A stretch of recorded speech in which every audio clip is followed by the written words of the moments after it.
Everyone, today we will be discussing the Unit 8 clinical case presentation, so we will just jump right in and begin to introduce our patient.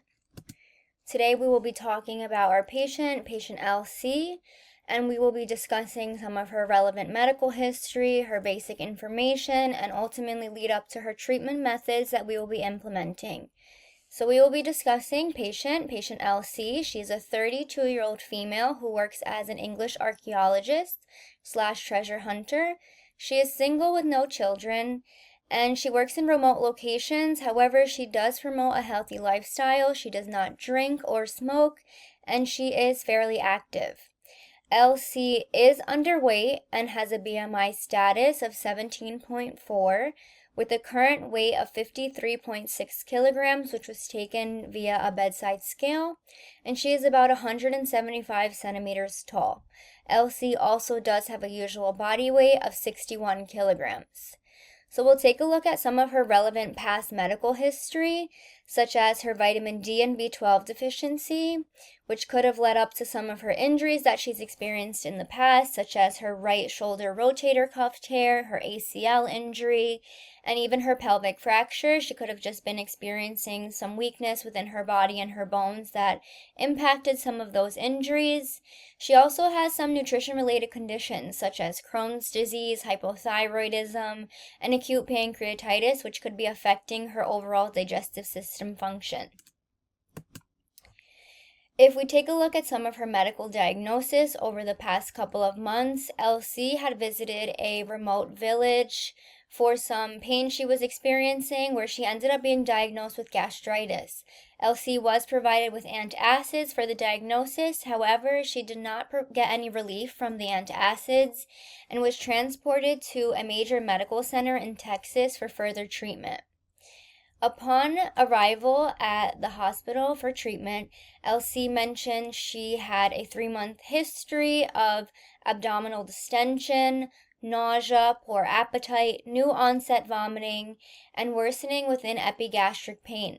On top of being underweight, she also had a 16-pound weight loss. Her primary diagnosis relevant to her treatment are the hantavirus pulmonary syndrome, valley fever, and a small bowel obstruction. Her secondary diagnosis is important to note, which is a severe protein-calorie malnutrition. At the hospital, LC underwent some laboratory testing where they were able to conclude some abnormal finds. Some of her high values consisted of sodium, her BUN, glucose, potassium, chloride.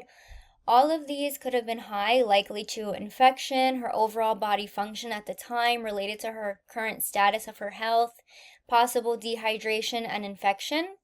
Her low values such as albumin or hemoglobin, her vitamin D, could have just been low due to her dietary choices of veganism, as LC does follow a strict vegan diet where her meals are prepared by her personal chef, or even just her pre-existing altered GI function, specifically the small bowel. While there, LC did get some imaging done where they were able to find more findings. She had an abdominal x-ray, an abdominal ultrasound, a CAT scan, and lots of things did come up within these scans that needed further treatment. So her diagnosis and the related treatments. So as LC's condition began to worsen, she ended up developing hypotension and pulmonary edema, in which she required to be intubated and placed on a mechanical ventilation in the ICU. She also had an NG tube placed for decompression and a placement of a central line so she can receive total parenteral nutrition. She was diagnosed of non-peristaltic dilated loops within the small bowel.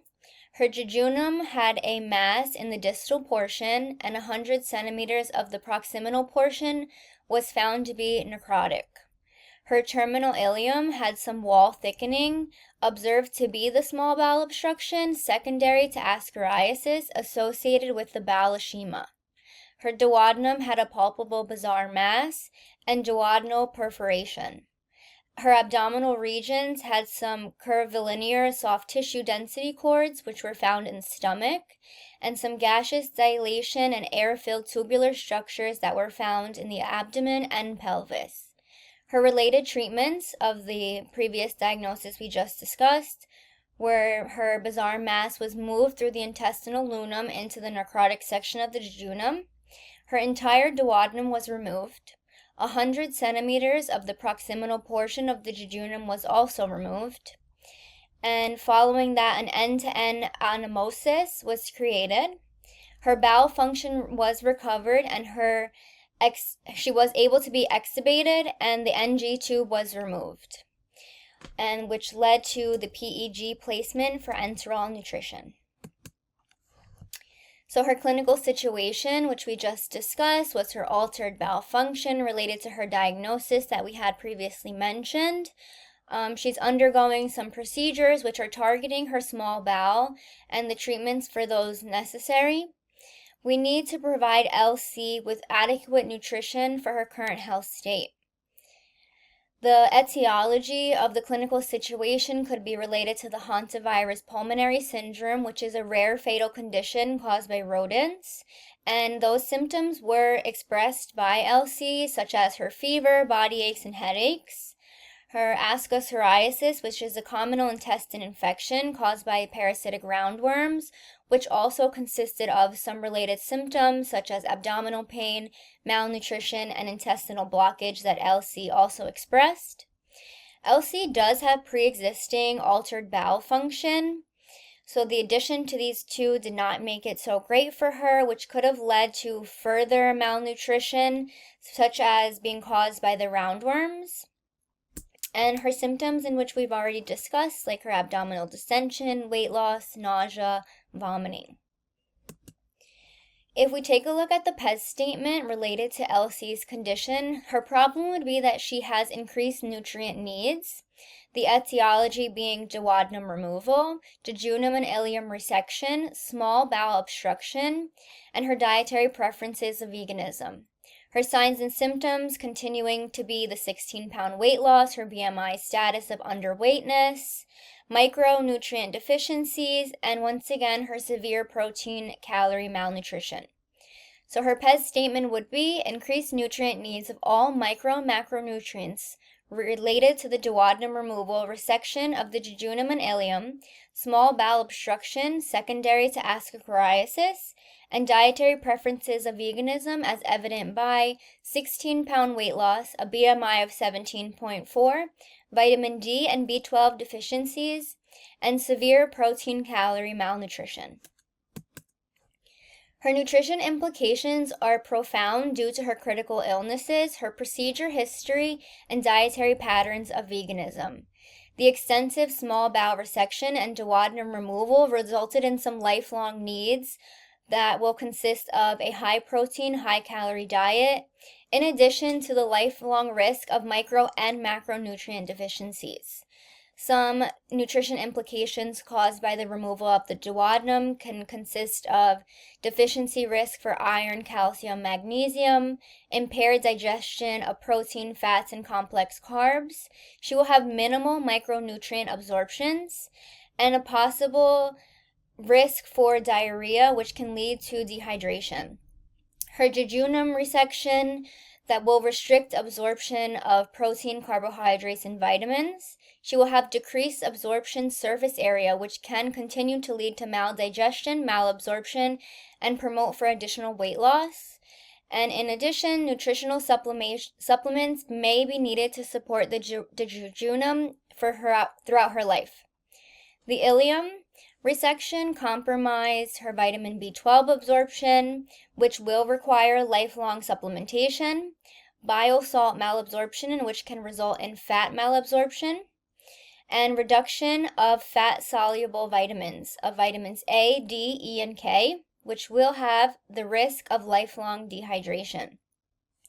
And finally, her severe protein calorie malnutrition risk of refeeding syndrome, loss of lean body mass, and increased needs for micronutrients. So we take a look at her nutrition intervention. LC's nutrition intervention does target the PES statement related to all her nutritional needs. LC demonstrates common deficiencies which are linked to her vegan diet in addition to impaired nutrient absorption within the small bowel. All correlated conditions of the etiology challenged Elsie's GI tract and proper nutrient management, storage, absorption, and overall usage of all micro and macronutrients ingested. To regain proper nutrition and adhere to Elsie's dietary preferences of veganism, enteral feedings will be initiated. Enteral feedings will consist of a plant-based, high-protein and calorie formula, which will meet her needs and provide her with all the necessary DRIs and hopefully lead to weight gain. Some information that will be discussed with her prior to her discharge are continuation of her healthy diet, which will keep her on track with the healthy weight status, and just some other tips like chewing her food thoroughly, which will help her GI tract and specifically target her digestion within the small bowel. So if we look at her nutrition prescription, that we just discussed, the high protein, high calorie diet, we're going to use the enteral formula called Promote, which is high in protein, which she needs, high in calories, which she also needs, and it does provide 100% of her DRIs. So it has 26 essential vitamins and nutrients. So if we look at Elsie's needs, she's going to need high calories, so we're going to use an estimated need of about 2,000 kcals per day. We want her protein intake to be high as well, so we're going to do about 112 grams of protein per day, taking into accountability her activity levels as well. And she's going to need about 2,000 milliliters of fluids per day to keep her hydrated. And then once again, just her vitamins and nutrients that she's lacking. So her rate of her enteral feedings will be about 83 milliliters per hour, totaling about 1,992 milliliters a day of the formula. About 126 grams of protein will be provided per day. And her total energy or calorie intake is going to be 1,992 kcals per day. Her DRIs are met using this formula, and she will get her fluids from both the formula and free water flushes. So she will need an additional 83 milliliters of water or free water flushes 4 times a day. And she's getting about 1,676 milliliters of fluid from the formula. So her total fluid, both within the free water flushes and fluid from the formula, is about 2 liters per day. We will continue to monitor and evaluate Elsie for proper health and nutrition-related statuses. We're hoping that she will reach her ultimate goal, weight, and become a healthy weight status. So that would be her IBW of about 145 pounds. Laboratory testing can continue to be done to make sure her vitamin and nutrient levels are adequate and where they are supposed to be, just to confirm that she is getting everything she needs from the enteral feedings. And when she appears healthy, hopefully we can get Elsie back to her lifelong habits of her long hair and riding a motorcycle, which was expressed as one of her needs in her patient summary. In conclusion, patient Elsie is significantly benefiting from enteral feedings. Elsie will be provided with all micro and macronutrients depleted over the long period of time, despite altered GI function related to Elsie's conditions. Promote formula will meet all her necessary needs and lead to an improved health status for Elsie. And here are my references that were used, and the images were thankfully provided by Visible Body.